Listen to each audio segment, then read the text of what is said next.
గౌరవనీయులైన శ్రీకాంత్ గారికి, వైశ్వనాథేశ్వర గారికి కూడా ఈ 7వ వార్షికోత్సవ సందర్భంగా నా శుభాభినందనలు. అంతేకాకుండా నా కృతజ్ఞతలు కూడా, ఎందుకంటే ఈ పత్రిక పబ్లిషింగ్లో నా పాత్ర కూడా కొద్దిగా ఉంది. ఈ రేపటి కోసం దినపత్రిక సమకాలీన సామాజిక పరిస్థితులను అర్థం పట్టినట్లుగా తీర్చిదిద్దినందుకు ఈ పత్రిక యాజమాన్యానికి, ఎడిటోరియల్ బోర్డుకి అందరికీ కూడా నా అభినందనలు. ఇదే విధంగా 100 సంవత్సరాల పండుగ కూడా జరుపుకోవాలని చెప్పి నేను ఆకాంక్షిస్తున్నాను.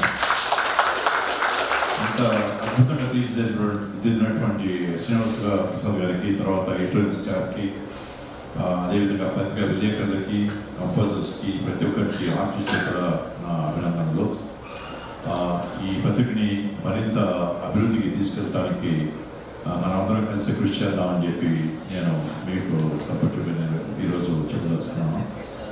నేను ఏపీ ఎన్ఆర్టీ సొసైటీని ఒక డైరెక్టర్ కింద, ఇన్వెస్ట్మెంట్ డైరెక్టర్ కింద చేశాను. నేను ఈ రేపటి కోసం అనేది ఇక భవిష్యత్తుని మనం చూపించే ఒక పత్రిక ఇది. దానికి నేను భవిష్య దర్పణం అనే ఒక ఆర్టికల్ కూడా ప్రతి సోమవారం ఒక ఎడిటోరియల్గా నేను రాయటం జరుగుతూ ఉంది.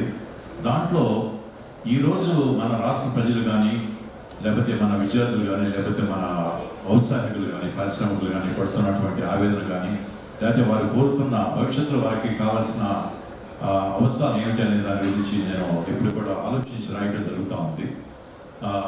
ఉదాహరణకి మన విద్యార్థులు అమెరికాలో ఇప్పుడు కొద్దిగా పడుతున్నటువంటి కొన్ని బాధలు కానీ, లేకపోతే ఉద్యోగం కోల్పోయిన వాళ్ళు ఇంట్లో మీద వెళ్ళి ఉద్యోగం కోల్పోయిన వాళ్ళ పరిస్థితులు, వాళ్ళకి కొన్ని సలహాలు ఇవ్వటం కానీ, ఈ విధంగా నా వంతు నేను కూడా ఈ పత్రికకి రాయడం జరుగుతూ ఉంది. కాబట్టి ఇదే విధంగా ముందు ముందు కూడా నా వంతు సహకారం ఇస్తానని చెప్పి ఈ సందర్భంగా తెలియజేసుకుంటూ అందరికీ కృతజ్ఞతలు, ధన్యవాదాలు.